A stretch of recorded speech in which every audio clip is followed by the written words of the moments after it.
Hello friends, नमस्ते। कैसे हो आप लोग। इस वीडियो में हम इंडियन पॉलिटिक्स के जीके जीएस सेशन के ऊपर बहुत सारे एमसीक्यू क्वेश्चन प्रैक्टिस करने वाले हैं, जो आपका सारे गवर्नमेंट एग्जाम के लिए बहुत इंपॉर्टेंट रहेगा। आज हमारा सब टॉपिक रहेगा यूनियन एंड स्टेट रिलेशन। इसके ऊपर बहुत सारे एमसीक्यू क्वेश्चन प्रैक्टिस करने वाले हैं। आप वीडियो लास्ट तक देखिए और ये सारे क्वेश्चन का एंजॉय कीजिए, ठीक है ना। तो क्वेश्चन नंबर 1 क्या पूछा गया, देखिए। Which type of powers are divided between center and states under the Indian Constitution? Indian constitution के हिसाब से केंद्र और राज्य के बीच में किस तरह का पावर डिवीजन किया गया है, वितरण किया गया है। ऑप्शन देखिए, ऑप्शन देखकर इसका उत्तर गैस कीजिए या फिर कमेंट कीजिए। क्या होगा इसका सटीक उत्तर। देखिए, इसका जो सटीक उत्तर रहेगा ऑप्शन नंबर बी रहेगा, यानी कि legislative, executive and financial power होता है। यानी कि ये तीन प्रकार का पावर डिवाइड किया गया है सेंटर एंड स्टेट के बीच में, ठीक है ना। तो constitution divides legislative, executive and financial powers, but judicial power remains integrated. यानी कि हमारा जो संविधान है ये तीन प्रकार का पावर डिवाइड किया है, वितरण क्या है। एक होता है लेजिस्लेटिव यानी कि विधायी पावर, दूसरा होता है एग्जीक्यूटिव यानी कि कार्यपालिका कार्यकारी शक्ति, और तीसरा जो होता है फाइनेंशियल पावर होता है, ठीक है ना। बट जो जुडिशियल पावर होता है ये इंटीग्रेटेड, एकीकृत पावर होता है, यानी कि ये बोथ सेंटर एंड स्टेट दोनों के ऊपर निर्भर है, ठीक है ना। नेक्स्ट क्वेश्चन क्या पूछा गया, देखिए। Which power is not divided between center and state in India? Bharat में निम्नलिखित में से किस प्रकार का पावर का वितरण नहीं किया गया है। ऑप्शन देखिए, ऑप्शन देखकर इसका उत्तर कमेंट कीजिए। क्या होगा इसका सटीक उत्तर या फिर गैस कीजिए। देखिए, इसका जो सटीक उत्तर रहेगा ऑप्शन नंबर डी, यानी कि जुडिशियल पावर। यानी कि India has an integrated judiciary, so judicial power is not divided. हमारे जो भारत में जो न्यायिक व्यवस्था है ये इंटीग्रेटेड यानी कि एकीकृत है, ठीक है ना। और इसलिए इसे डिवाइडेड नहीं किया गया है सेंट्रल एंड स्टेट के बीच में, ठीक है ना। नेक्स्ट क्वेश्चन क्या पूछा गया, देखिए। Which system of judiciary is followed in India to enforce both center and state law? यानी कि निम्नलिखित में से हमारे जुडिशियरी सिस्टम में किस प्रकार का व्यवस्था किया गया है जो कि ये कह रहे हैं कि हमारे India centre and state law को एनफोर्स कर सकते हैं, लागू कर सकते हैं। देखिए, ऑप्शन देखकर इसका उत्तर कमेंट कीजिए। किस प्रकार का जुडिशरी जुडिशियरी सिस्टम रखा गया है जो कि इंडिया में both centre and state law को लागू कर सकती है। जो कि सटीक उत्तर होगा ऑप्शन नंबर बी, यानी कि इंटीग्रेटेड जुडिशियरी। क्या है, एकीकृत जुडिशियरी जो है ये सेंटर में state law and central law को लागू कर सकती है। यानी कि India has a single judicial system, भारत में एक ही जुडिशियल सिस्टम है और headed by the Supreme Court, जिसका हेड कौन है, सुप्रीम कोर्ट है, ठीक है ना। To enforce both union and state law, जो कि संघीय लॉ, संघीय कानून और स्टेट राज्य स्तरीय कानून को लागू करती है, ठीक है ना। और जिसका कार्य किसके ऊपर न्यस्त है, सुप्रीम कोर्ट के ऊपर न्यस्त है, ठीक है ना। नेक्स्ट क्वेश्चन क्या पूछा गया, देखिए। For effective federal functioning which aspect is essential between centre and state. यानी कि सेंटर एंड स्टेट के बीच में जो फेडरल फंक्शनिंग है इसको प्रभावी ढंग से करने के लिए, तुलाने के लिए किसका जरूरत है, सबसे एसेंशियल, सबसे महत्वपूर्ण है, सबसे जरूरी कौन है, क्या है। ऑप्शन देखिए, ऑप्शन देखकर इसका उत्तर कमेंट कीजिए। क्या होगा इसका सटीक उत्तर।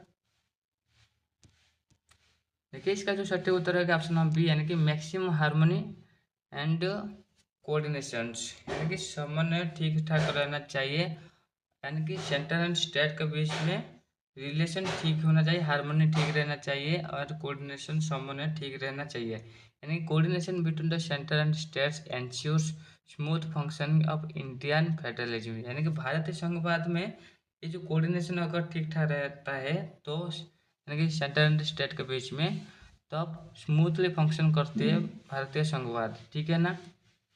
नेक्स्ट क्वेश्चन क्या पूछा गया देखिए, the constitution contains elaborate provisions to regulate, यानी कि हमारे संविधान में जो प्रोविजंस रखा गया है, जो प्रावधान रखा गया है, वो विस्तृत रूप से रखा गया है।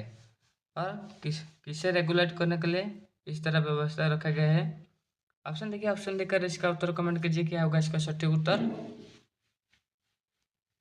देखिए इसका जो सटीक उत्तर होगा ऑप्शन सी, यानी कि all dimensions of centre state relations. Centre state का रिलेशन को देखकर, सारे दिशा को देखकर, सारे डायमेंशन को देखकर ये इलेबोरेट यानी कि विस्तृत रूप से ये प्रावधान रखा गया है। यानी constitution provisions covers legislative, administrative and financial relations, यानी कि हमारा जो संविधान का प्रावधान ये क्या क्या कवर कर रही है, ये लेजिस्लेटिव को कवर कर रही है, एडमिनिस्ट्रेटिव को कवर कर रही है, साथ ही साथ प्रोविंशियल रिलेशन को, संबंधों को कवर कर रही है। ठीक है ना। नेक्स्ट क्वेश्चन क्या पूछा गया है देखिए, union state relations are broadly classified into how many categories, यानी कि संघ और राज्य के बीच में जो संबंध है, इसे ब्रॉडली कितने प्रकार का क्लासिफाइड किया गया है। ऑप्शन देखिए, ऑप्शन देखकर इसका उत्तर कमेंट कीजिए, क्या होगा इसका सटीक उत्तर। देखिए इसका जो सटीक उत्तर रहेगा ऑप्शन नंबर बी रहेगा, यानी कि 3 प्रकार का कैटेगरी में बांटा गया है। यानी कि they are legislative, administrative and financial relations. ये क्या क्या है, एक विधायी शक्ति है, एक प्रशासनिक शक्ति है और एक फाइनेंशियल रिलेशन है। ये 3 प्रकार का कैटेगरी में रखा गया है। ठीक है ना। नेक्स्ट क्वेश्चन क्या पूछा गया देखिए, Which articles of the Constitution mainly deals with the Union State relations? संघ और राज्य के बीच में जो संबंध है, उसको कौन सा आर्टिकल डील कर रहे हैं, कौन सा अनुच्छेद में, इसके बारे में बताया गया है। ठीक है ना। ऑप्शन देखिए, ऑप्शन दिखकर इसका उत्तर कमेंट कीजिए, क्या होगा इसका सटीक उत्तर। देखिए इसका जो सटीक उत्तर रहेगा ऑप्शन नंबर बी रहेगा, यानी कि आर्टिकल 245 से लेकर 293 तक है, यानी कि अनुच्छेद, यानी कि article 245 to 293 comprehensively cover centre state relations, यानी कि आर्टिकल 245 से लेकर 293 में इसके बारे में पूरा कॉम्प्रिहेंसिवली डाटा रखा गया है। ठीक है ना। नेक्स्ट क्वेश्चन क्या पूछा गया है देखिए, लेजिस्लेटिव रिलेशंस डिटरमाइंस, यानी कि हमारा जो लेजिस्लेटिव रिलेशन है, ये क्या डिटरमाइन कर रही है। ऑप्शन देखिए, ऑप्शन देकर इसका उत्तर कमेंट कीजिए, क्या होगा इसका सटीक उत्तर, क्या ये परिभाषित कर रही है।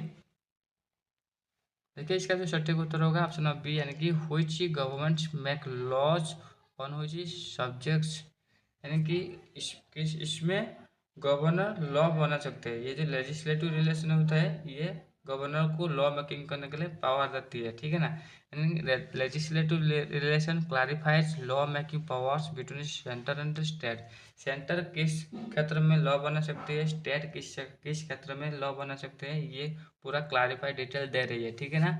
नेक्स्ट क्वेश्चन क्या पूछा गया है देखिए, एडमिनिस्ट्रेटिव रिलेशंस डिटरमाइन, जो प्रशासनिक संबंध है, ये क्या डिटरमाइन कर रही है, किसे परिभाषित कर रही है।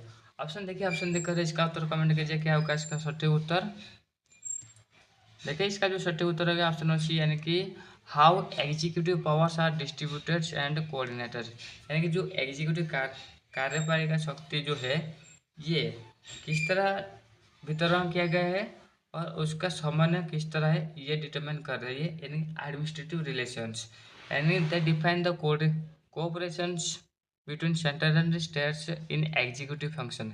एग्जीक्यूटिव फंक्शन में उनके बीच में कैसे कोऑपरेशन रहेगा सेंटर एंड स्टेट के बीच में, ये डिफाइन कर रही है। ठीक है ना। नेक्स्ट क्वेश्चन क्या पूछा गया देखिए, financial relations define, financial relation जो है, ये क्या डिफाइन कर रही है। ऑप्शन देखिए, ऑप्शन देखकर इसका उत्तर कमेंट कीजिए, क्या होगा इसका सटीक उत्तर। जो फाइनेंशियल रिलेशन है, वित्तीय संबंध मामला, ये क्या डिफाइन कर रही है। जो कि सटीक उत्तर रहेगा ऑप्शन नंबर बी, यानी कि division and sharing of revenue and grants, यानी कि जो ग्रांट का रेवेन्यू, राजस्व का वितरण, और साथ ही साथ जो ग्रांट्स अनुदान का शेयरिंग, उसको ये डिफाइन कर रही है। ठीक है ना। यानी कि financial relations covers taxation powers, कैसे कर लगाया जाएगा ये निर्धारित कर रही है। Grant in arts and revenue sharing, ये सारा जानकारी कवर कर रही है, ठीक है ना।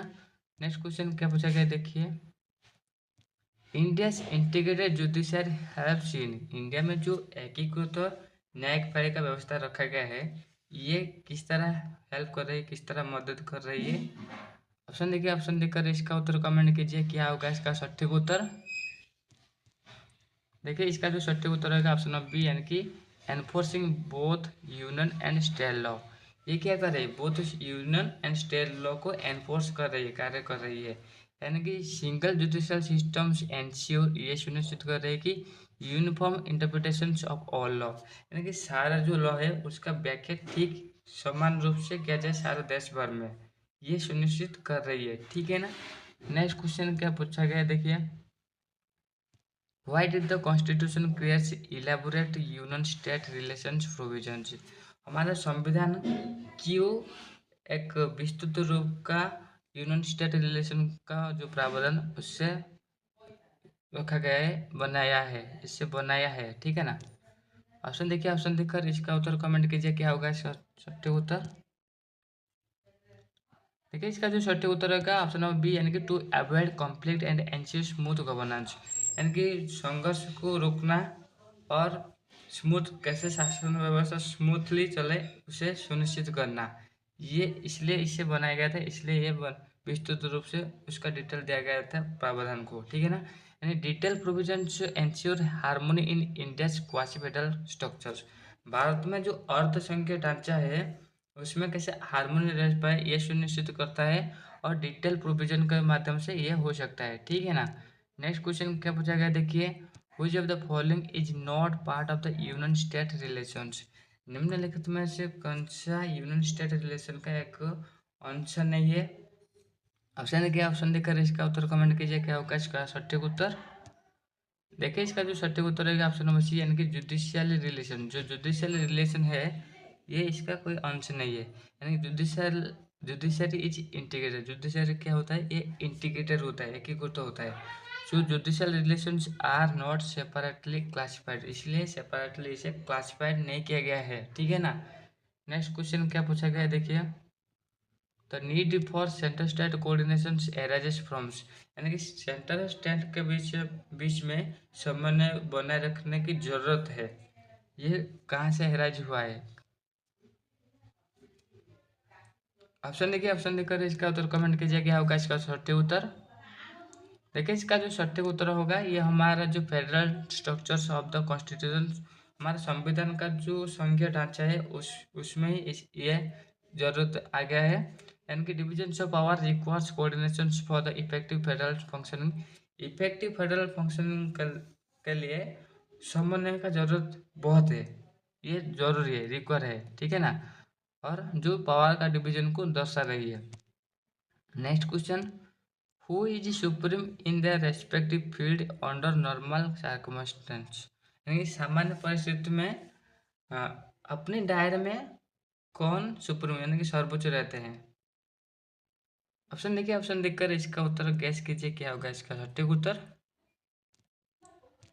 देखिए इसका जो सटीक उत्तर है ऑप्शन सी, यानी कि बोथ सेंट्रल एंड स्टेट, यानी कि हमारा जो फेडरल प्रिंसिपल जो है, हमारा जो फेडरल प्रिंसिपल ये पावर को डिवीजन कर दिया है, इसलिए सेंटर वो अपने दायरे में सर्वोच्च यानी कि सुप्रीम रहते हैं, और स्टेट वो अपने क्षेत्र में सुप्रीम रहते हैं अपने ओन स्फीयर में, ठीक है ना। नेक्स्ट क्वेश्चन क्या पूछा गया है देखिए, which part of the constitution mainly deals with union state relations, हमारे संविधान का किस भाग में यूनियन स्टेट रिलेशनशिप के बारे में बताया गया है। ऑप्शन देखिए, ऑप्शन देखकर इसका उत्तर कमेंट कीजिए, क्या होगा इसका सटीक उत्तर। देखिए ये जो सटीक उत्तर होगा ऑप्शन नंबर बी, यानी भाग 11 में ये इसके बारे में बताया गया है, यानी भाग 11 जो पार्ट एक्साई आर्टिकल 245 से लेकर 263 तक जो है ये डील कर रही है लेजिस्लेटिव एंड एडमिनिस्ट्रेटिव रिलेशंस, यानी कि यूनियन स्टेट रिलेशन को ये डिटरमाइन कर रही है, प्रशासनिक एंड विधायी जो संबंध है इसके बारे में ये बता रही है, ठीक है ना। नेक्स्ट क्वेश्चन क्या बताया गया है देखिए, क्या पूछा गया है, financial relations between centre and states are mainly discussed in, यानी कि वित्तीय मामले के बारे में सेंटर एंड स्टेट के बीच में मेनली कहाँ पर डिस्कस किया गया है, किस भाग में? ऑप्शन देखिए, ऑप्शन देकर इसका उत्तर कमेंट कीजिए क्या होगा इसका सटीक उत्तर। देखिए इसका जो सटीक उत्तर होगा भाग बी, यानी कि पार्ट एक्स डबल आई, यानी कि भाग 12 में है।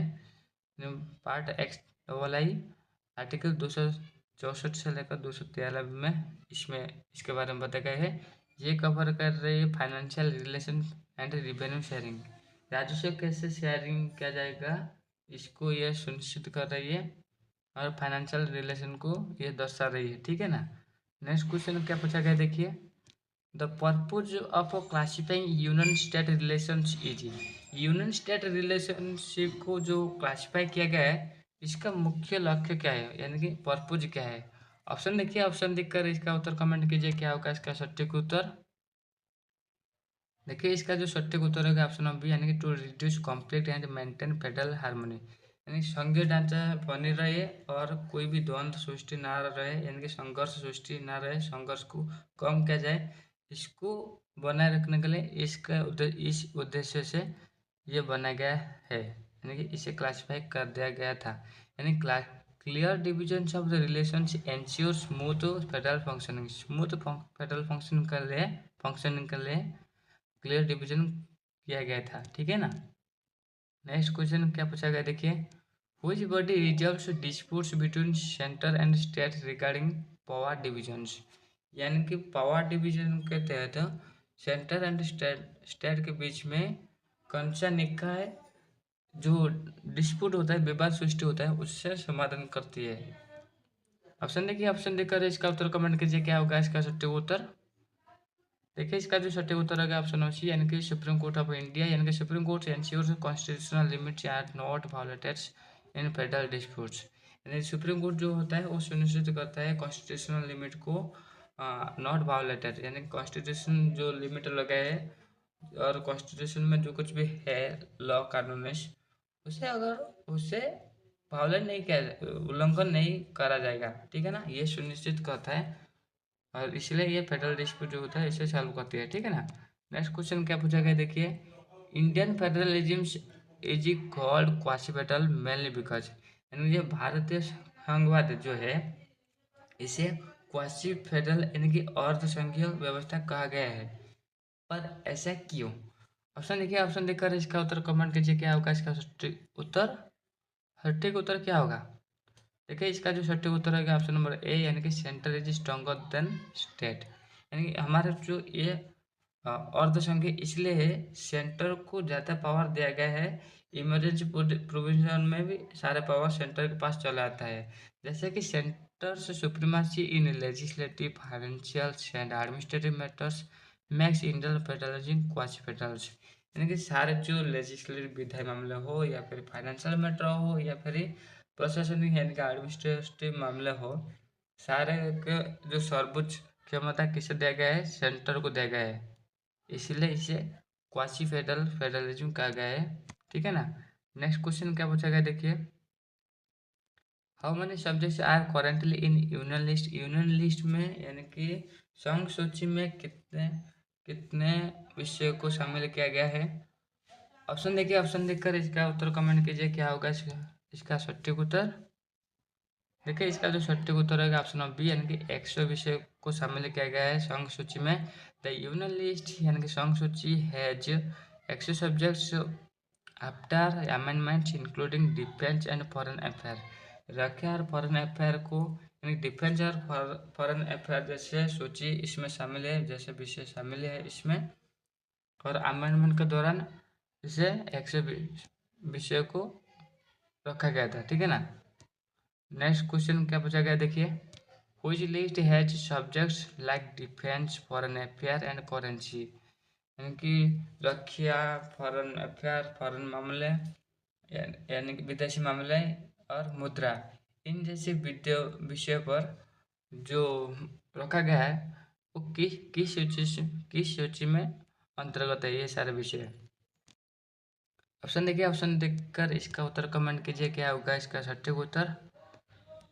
देखिए ये जो सटीक उत्तर रहेगा ऑप्शन बी रहेगा, यानी कि यूनियन लिस्ट में जो रक्षा के बारे में बताया गया है, फॉरेन विदेशी मामले के बारे में बताया गया है, एंड मुद्रा के बारे में बताया गया है। यानी कि union list subjects are national importance, यानी कि राष्ट्रीय राष्ट्रीय महत्व को ये दर्शा रही है, जिससे हैंडल कौन कर रही है, भाई पार्लियामेंट इसे हैंडल कर रही है, ठीक है ना। नेक्स्ट क्वेश्चन क्या पूछा गया, देखिए how many subjects are currently in state list, अभी राज्य सूची में कितने सारे विषय पर विषय रखा गया है। ऑप्शन देखिए, ऑप्शन देखकर इसका उत्तर कमेंट कीजिए, क्या होगा इसका सटीक उत्तर। देखिए इसका जो सटीक उत्तर रहेगा ऑप्शन बी, यानी कि 61, यानी कि 61 विषय रखा गया है राज्य सूची में, इंक्लूडिंग एग्रीकल्चर, पुलिस, हेल्थ, यानी जिसमें हमारा कृषि है, पुलिस है और हेल्थ, इसके बारे में बताया गया है, ठीक है ना। नेक्स्ट क्वेश्चन क्या बताया, देखिए which list contain subjects of local and regional importance, यानी स्थानीय और क्षेत्रीय क्षेत्रीय महत्व के बारे में, महत्व के विषय पर किस सूची में बताया गया है। ऑप्शन देखिए, ऑप्शन देखकर इसका उत्तर कमेंट कीजिए, क्या होगा इसका सटीक उत्तर। देखिए इसका जो सटीक उत्तर होगा ऑप्शन बी, यानी कि स्टेट लिस्ट में ये जानकारी बताया गया है, यानी कि state list subjects reflects local needs like police, agriculture and local governments, ये लोकल नीड्स यानी कि स्थानीय आवश्यकता को दर्शाती है, जैसे कि police, agriculture and local government को यह दर्शा रही है, ठीक है ना। नेक्स्ट क्वेश्चन क्या पूछा गया, देखिए how many subjects are currently in concurrent list, समबद्ध सूची में, यानी कि कंकरेंट लिस्ट में कितने विषयों के बारे में बताया गया है। ऑप्शन देखिए, ऑप्शन देखकर इसका उत्तर कमेंट कीजिए, क्या होगा इसका सटीक उत्तर। देखिए इसका जो सटीक उत्तर रहेगा ऑप्शन बी, यानी कि 52, यानी कि concurrent list has 52 subjects both where both centre and state can make law, concurrent list में 52 विषय रखा गया है, जिसमें बोथ केंद्र और राज्य दोनों लॉ बना सकते हैं, ठीक है ना। नेक्स्ट क्वेश्चन क्या पूछा गया, देखिए The subjects like public order, police, local governments are in which list, यानी कि ये जो विषय है, यानी पब्लिक ऑर्डर हो, जनहित के लिए जो विषय है, या फिर पुलिस हो या फिर लोकल गवर्नमेंट हो, ये किस सूची में रखा गया है ये सारे विषय को। ऑप्शन देखिए, ऑप्शन देकर इसका उत्तर कमेंट कीजिए, क्या होगा इसका सटीक उत्तर। जो कि सटीक उत्तर है ऑप्शन बी, यानी कि स्टेट लिस्ट, यानी कि देयर आर स्टेट रेस्पॉन्सिबिलिटीज, यानी कि स्टेट का दायित्व है, राज्य का दायित्व है कि they are of local importance, जो लोकल इम्पोर्टेंस को, स्थानीय महत्व को वो देख पाए, ठीक है ना। नेक्स्ट क्वेश्चन क्या पूछा गया, देखिए subjects like criminal law, marriage, bankrupts are general in, ये जो विषय है जैसे कि क्रिमिनल लॉ हो या फिर मैरिज हो या फिर बैंक्रप्ट, यानी कि दिवालिया स्थिति, ये जो लॉ है, सॉरी ये जो विषय है, इस मध्य किस विषय किस लिस्ट में, किस अनुसूची में अंतर्गत है, ठीक है ना। ऑप्शन देखिए, ऑप्शन देखकर इसका उत्तर कमेंट कीजिए, क्या होगा इसका सटीक उत्तर, किस सूची में इसे अंतर्गत किया गया है ये सारे विषय को। जो कि सटीक उत्तर का ऑप्शन सी, यानी कि कॉन्करेंट लिस्ट, यानी concurrent list subjects allows both center and state to legislate both union but union prevail in conflict, यानी कि कॉन्करेंट लिस्ट जो है ये सेंटर को साथ ही साथ राज्य को लेजिस्लेट करने के लिए, यानी कि कानून बनने की अधिकार दे रही है, पर जब विवाद मामला हो जाती है, यानी कि संघर्ष की मामला हो जाती है, तब यूनियन यानी संघ केंद्र उसको प्रिवेल करे, वो सर्वोच्च सर्वोच्च प्रभुत्व बनाए रखती है, ठीक है ना। Next, who has exclusive power to legislate on union list subjects, निम्नलिखित में से किसके पास एक्सक्लूसिव पावर होते हैं यूनियन लिस्ट के सब्जेक्ट को उसके ऊपर कानून बनाने के लिए। ऑप्शन देखिए, ऑप्शन देखकर इसका उत्तर कमेंट कीजिए, क्या होगा इसका सटीक उत्तर। जो कि सटीक उत्तर रहेगा ऑप्शन सी, यानी कि पार्लियामेंट के पास ये पावर है कि वो स्टेट लिस्ट के ऊपर उसे लागू कर सकते हैं, उसे लेजिस्लेट कर सकते हैं, यानी कि union list is parliaments exclusive domains, हमारे यूनियन लिस्ट होता है ये पार्लियामेंट का एक्सक्लूसिव डोमेन होता है, और ये क्या कवर कर रही है, डिफेंस यानी कि रक्षा सिस्टम को कवर कर रही है, और फॉरेन अफेयर यानी कि विदेशी मामलों को ये दर्शा रही है, कवर कर रही है, ठीक है ना।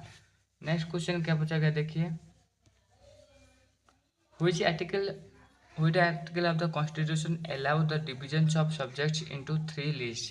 यानी कि हमारा अनुच्छेद में, हमारा संविधान में कौन सा अनुच्छेद ये सुनिश्चित कर रही है कि जो सारे विषय है उसे तीन कैटेगरी में रखा जाए, तीन भाग में रखा जाए। कौन सा अनुच्छेद ये सुनिश्चित किया है? ऑप्शन देखिए, ऑप्शन देखकर इसका उत्तर गैस कीजिए या फिर कमेंट कीजिए क्या होगा इसका सटीक उत्तर। ये जो सटीक उत्तर रहेगा ऑप्शन नंबर बी, यानी कि आर्टिकल 246, यानी कि आर्टिकल 246 जो 7 शेड्यूल, और ये जो जानकारी ये भी 7 शेड्यूल में भी रखा गया है, यानी कि ये सूची के बारे में। Divide power into union state and concurrent list, जो कि पावर को डिवाइड कर रही है, सारे पावर को, और तीन भाग में बांट दिया है, जैसे कि union list, state list and concurrent list. ठीक है ना। नेक्स्ट क्वेश्चन क्या पूछा गया देखिए, union list subjects are generally of, यानी कि यूनियन लिस्ट जो विषय है ये जनरली किस प्रकार का विषय है? ऑप्शन देखिए, ऑप्शन देखकर इसका उत्तर कमेंट कीजिए क्या होगा इसका सटीक उत्तर।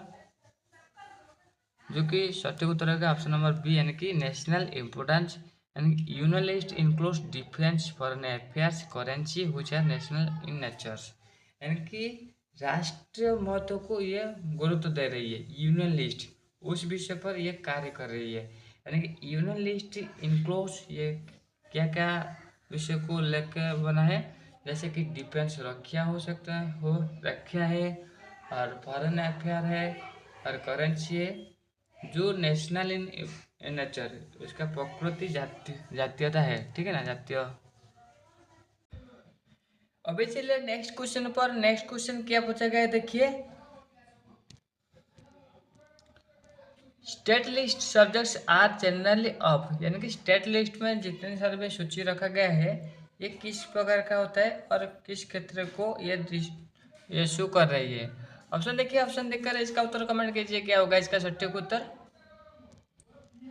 देखिए इसका जो सटीक उत्तर रहेगा ऑप्शन नंबर ए, यानी कि लोकल एंड रीजनल इम्पोर्टेंस, यानी कि public health, policy, agriculture and are local matters and in state list. यानी कि जो स्टेट लिस्ट सब्जेक्ट है ये विषय किसके ऊपर आधारित है? ये स्थानीय और क्षेत्रीय मामले, क्षेत्रीय महत्व को गुरुत्व दे रही है। ठीक है ना। Public health, policy, agriculture are local matter, ये जो होता है ये सारे लोकल मैटर होता है। ठीक है ना। हैंस इन स्टेट लिस्ट, इसलिए इसे स्टेट लिस्ट में रखा गया है। ठीक है ना। नेक्स्ट क्वेश्चन क्या पूछा गया देखिए, concurrent list subjects are general of, यानी कि कॉन्करेंट लिस्ट में जो रखा गया है विषय ये किस प्रकार का होता है? ऑप्शन देखिए, ऑप्शन देखकर इसका उत्तर कमेंट कीजिए क्या होगा इसका सटीक उत्तर। देखिए इसका जो सटीक उत्तर होगा ऑप्शन नंबर सी, यानी कि common interest of both centre and states, यानी कि ये कॉमन, यानी कि लोगों का विकास हो या फिर लोगों के हित के लिए जो सेंटर हो या फिर स्टेट हो उसके बारे में जो लेजिस्लेट करते हैं, यानी कि जो विषय है वो कॉन्करेंट लिस्ट में रखा गया है। ठीक है ना। यानी concurrent list deals with the subjects where cooperation needed, जहाँ पर क्या होता है ना सहयोग आवश्यक है। ठीक है ना। यानी कि यहाँ पर किस तरह का मैटर पर यह सहयोग की जरूरत मांगती है, जो कि क्रिमिनल मैटर्स, यानी कि क्रिमिनल लॉ बनाते समय, यानी कि आपराधिक मामले में, और एजुकेशन के मामले में। ठीक है ना। नेक्स्ट क्वेश्चन क्या पूछा गया देखिए,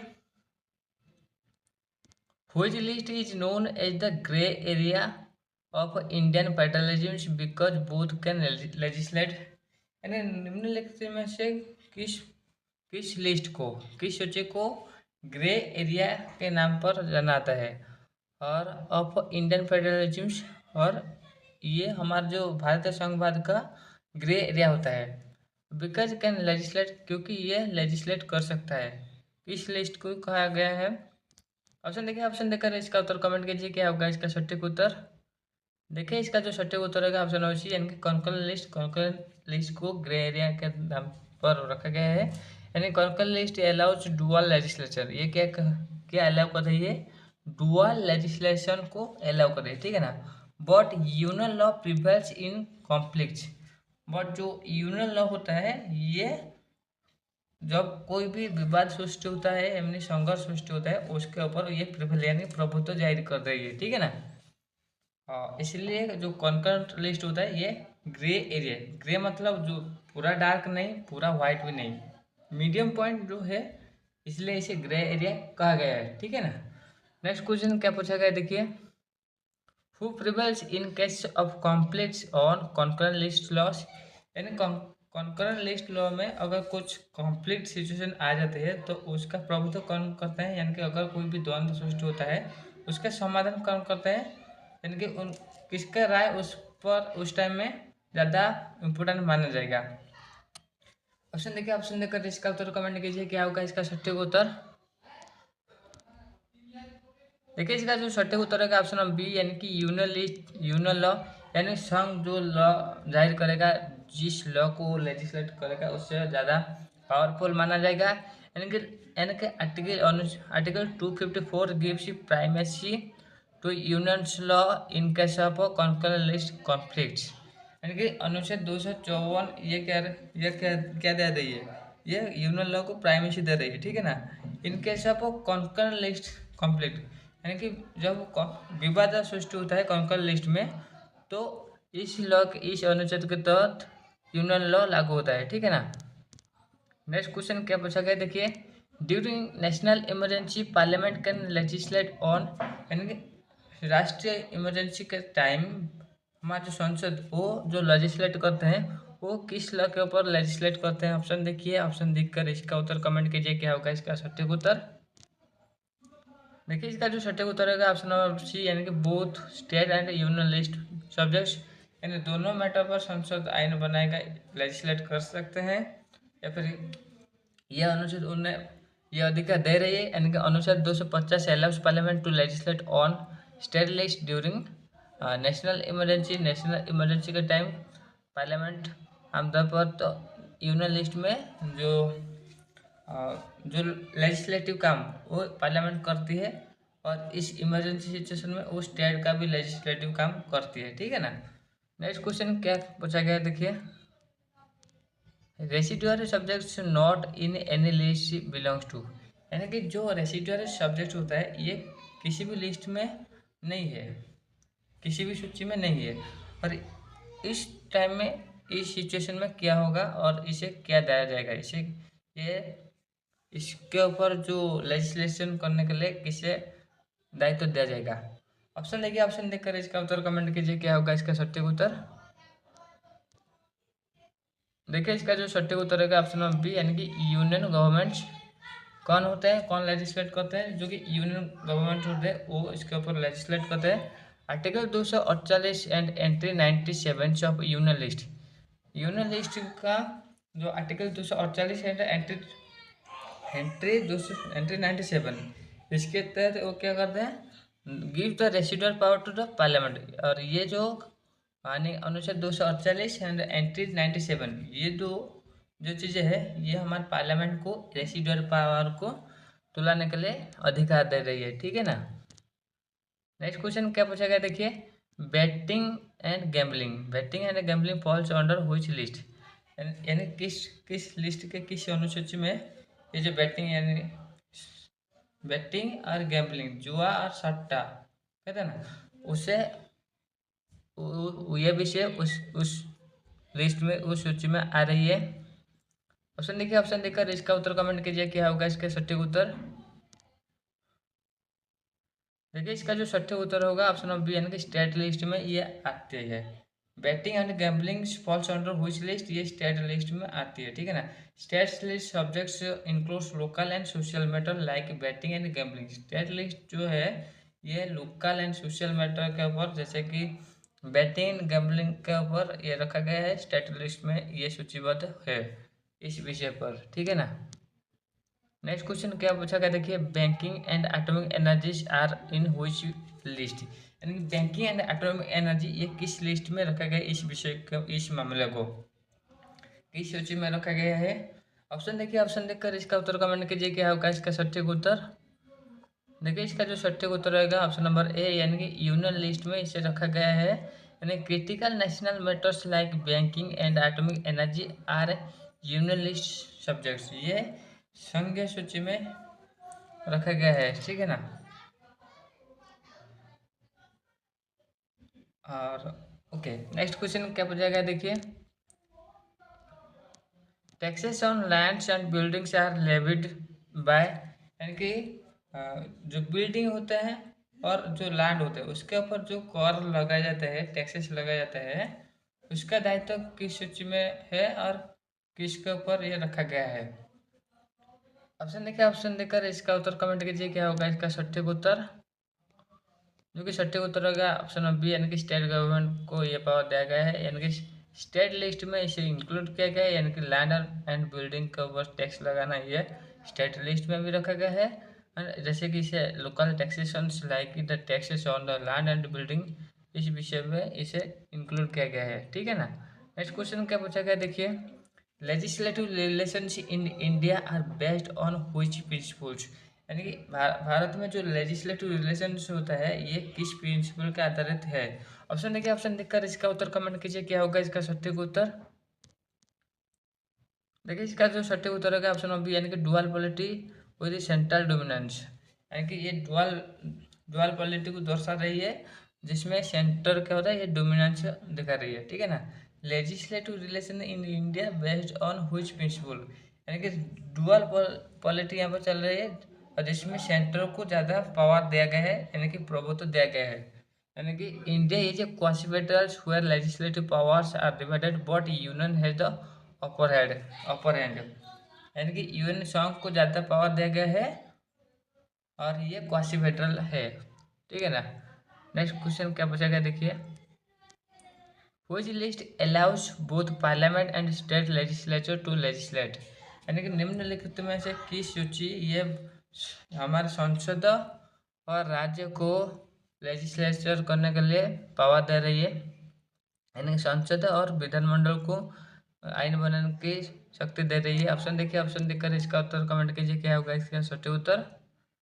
देखिए इसका जो सटीक उत्तर होगा ऑप्शन नंबर सी, यानी कि कॉन्करेंट लिस्ट में इसे रखा गया है, यानी कि concurrent list allows both centre and states to make laws but union list prevails in conflict, यानी कि हमारा जो कॉन्करेंट लिस्ट होता है यह बोथ केंद्र और राज्यों को लॉ बनाने का अधिकार दे रही है, बट जब संघर्ष की स्थिति आ जाती है, यानी कॉन्फ्लिक्ट सिचुएशन, उस सिचुएशन में यूनियन लॉ ज़्यादा पावरफुल होता है, वो प्रिवेल करता है, ठीक है ना। नेक्स्ट क्वेश्चन क्या पूछा गया देखिए,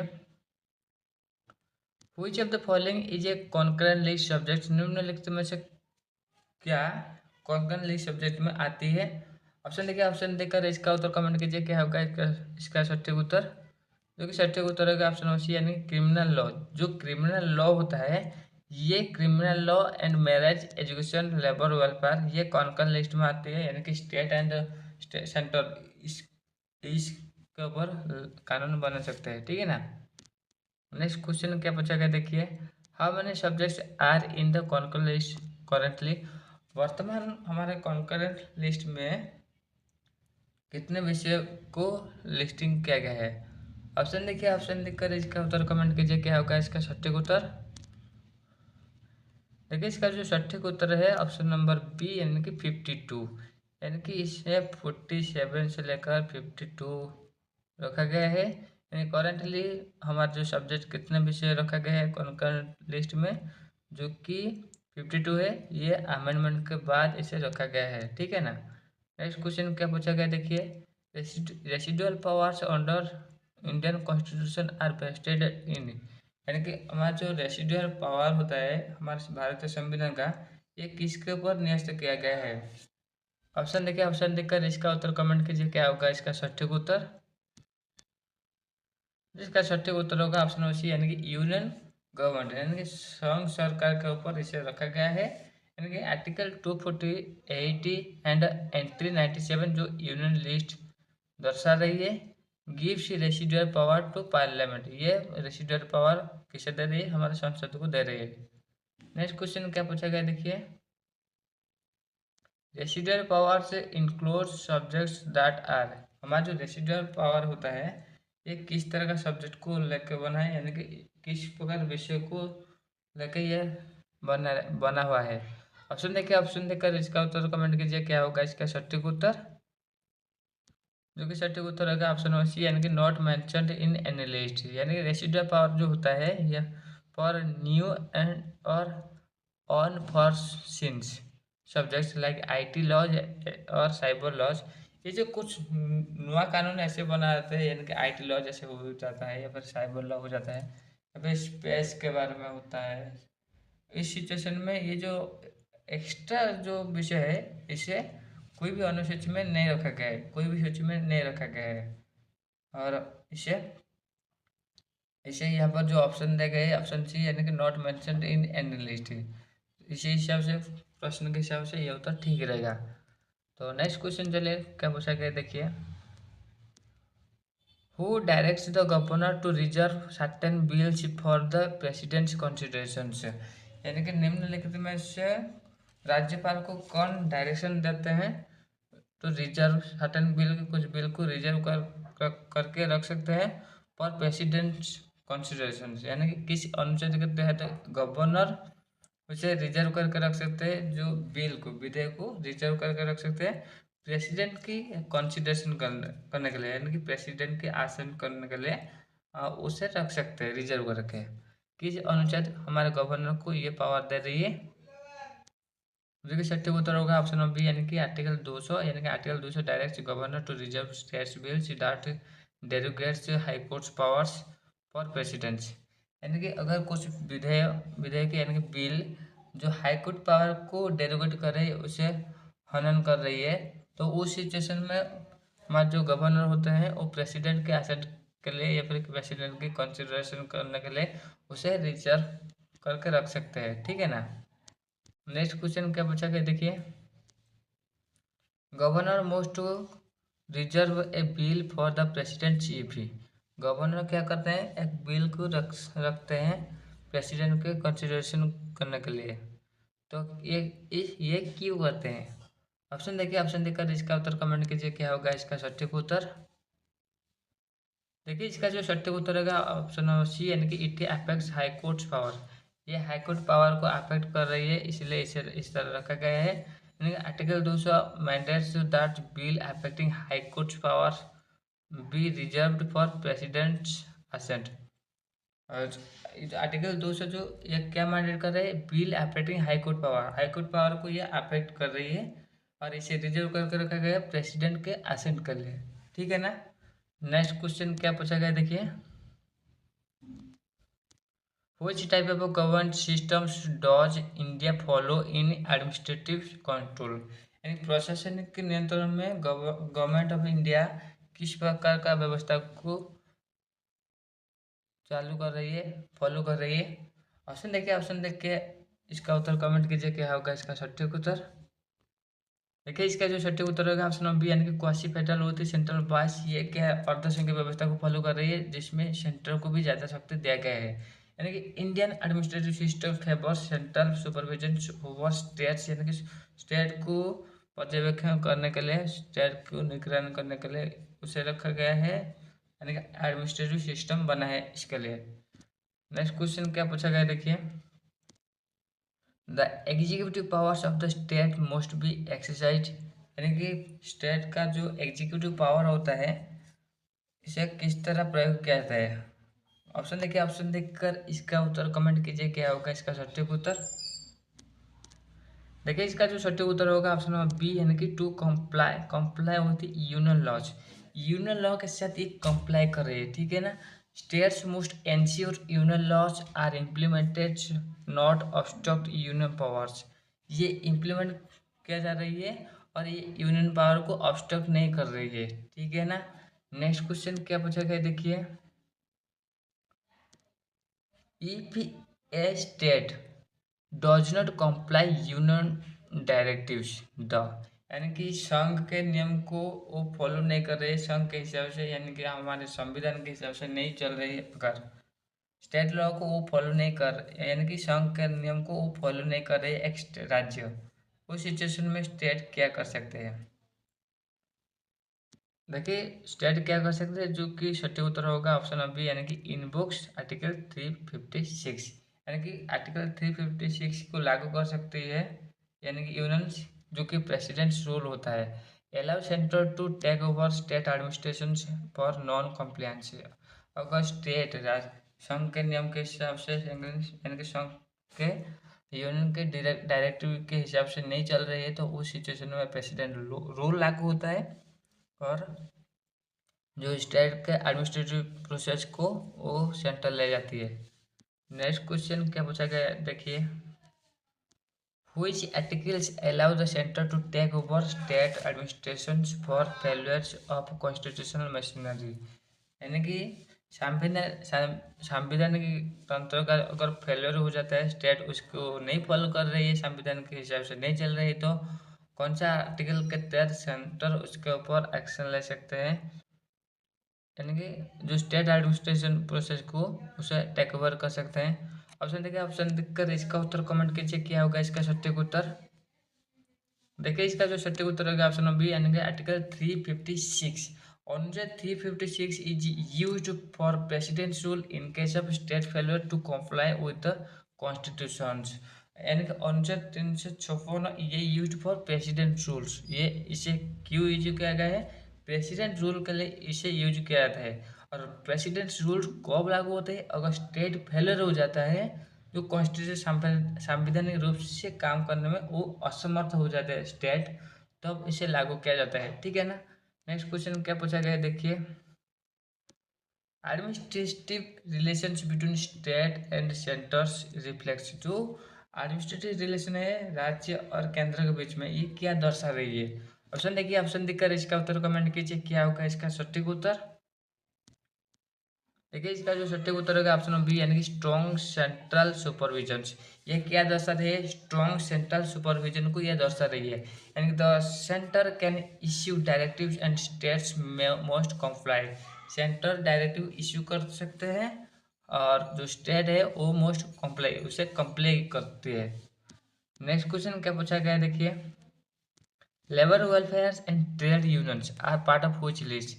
यानी कि किस सूची में ये विषय शामिल है, trade union and labour welfare, श्रमिक के हित के लिए जो कार्य और ट्रेड यूनियन, ये किस सूची में रखा गया है ये विषय। ऑप्शन देखिए, ऑप्शन देकर इसका उत्तर कमेंट कीजिए क्या होगा इसका सटीक उत्तर। देखिए इसका जो सटीक उत्तर है ऑप्शन नंबर सी, यानी कि कॉन्क्लेव लिस्ट में इसे रखा गया है। 2000 subjects of a common interest, साधारण कॉमन इंटरेस्ट के सब्जेक्ट में इसे रखा गया है, जैसे कि हैंड सिटीजन कॉन्क्लेव लिस्ट। मतलब इसके लिए दोनों केंद्र और राज्य सरकार लेजिस्लेट कर सकते हैं, इसलिए इसे कॉन्क्लेव लिस्ट में रखा गया है।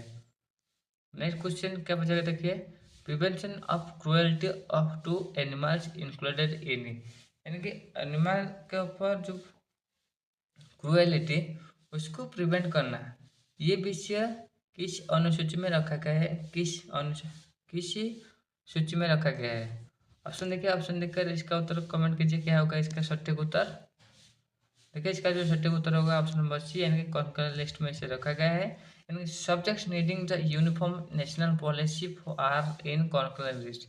यानी कि जहाँ पर यूनिफॉर्म सामान्य राष्ट्रीय पॉलिसी लागू होना जरूरी है, उस सिचुएशन में कॉन्करेंट लिस्ट लागू होता है, ठीक है ना।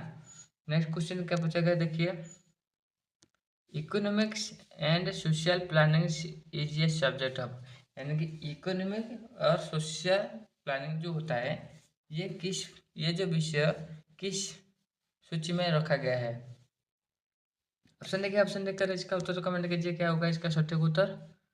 देखिए इसका जो सटीक उत्तर होगा ऑप्शन नंबर सी, यानी कि कॉन्करेंट लिस्ट में इसे रखा गया है। यानी कि planning requires cooperation so it is concurrent list subject. Planning जो रिक्वायर करते हैं ये कोऑपरेशन को सहयोग की आवश्यकता कर रही है, ठीक है ना। So it is the concurrent list subject, इसलिए ये कॉन्करेंट लिस्ट सब्जेक्ट है, ठीक है। नेक्स्ट क्वेश्चन क्या पूछा गया देखिए, printing press and news papers fall under. Printing press जो होता है और न्यूज पेपर जो होता है, ये विषय किस सूची में आती है। ऑप्शन देखिए, ऑप्शन देकर इसका उत्तर कमेंट कीजिए क्या होगा इसका सटीक उत्तर। देखिए इसका जो सटीक उत्तर होगा ऑप्शन नंबर सी, यानी कि कॉन्करेंट लिस्ट में ये आ रही है। यानी concurrent list includes newspaper, books and printing press regulation. Concurrent list ये क्या किस विषय को लेकर बना है, जैसे कि न्यूज़पेपर, बुक्स, प्रिंटिंग प्रेस, इसका रेगुलेशन इसमें रखा गया है।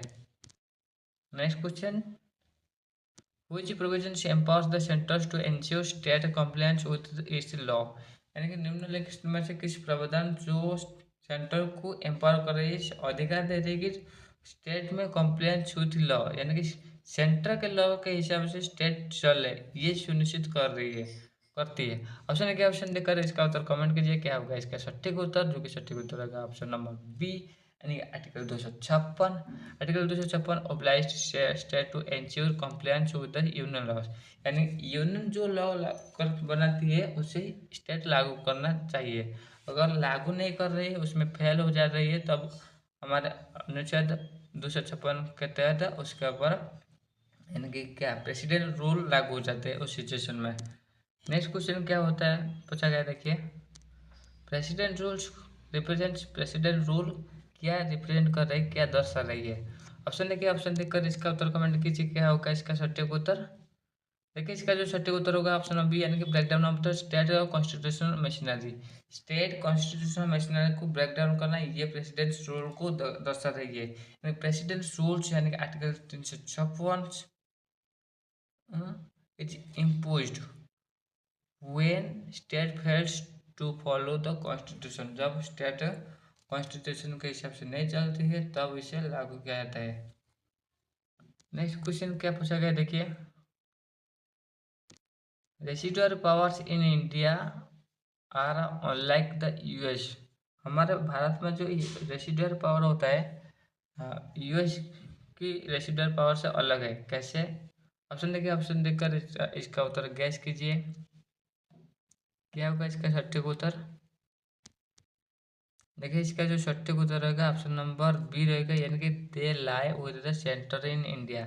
हमारा जो रेसिडुअल पावर है, अवशिष्ट शक्ति, ये सेंटर को नेक्स्ट क्या है। बट यूएस के बारे में बात करें तो इंडियन फेडरलिज्म फेवर सेंटर्स, हमारा जो संघवाद है ये सेंटर को फेवर कर रही है। बट यूएस की बात करो, US gives residual power to states, US में स्टेट को भी रेसिडुअल पावर दिया गया है।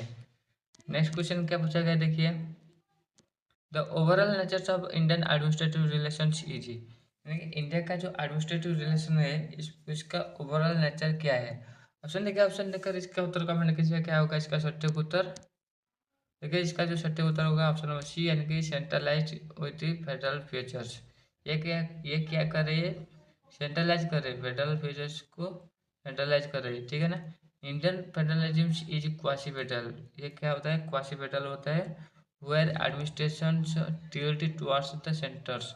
जो एडमिनिस्ट्रेशन होता है, एडमिनिस्ट्रेशन यानी कि प्रशासनिक व्यवस्था होता है, ये सेंटर के साथ झुकाव में है, सेंटर के झुकाव में है, यानी कि सेंटर के हिसाब से चलती है, स्टेट के हिसाब से नहीं चलती है, ठीक है ना। तो आशा करते हैं आपको ये वीडियो बहुत बहुत हेल्पफुल होगा। अगर हेल्पफुल हुआ है तो चैनल को like comment share and subscribe कीजिए।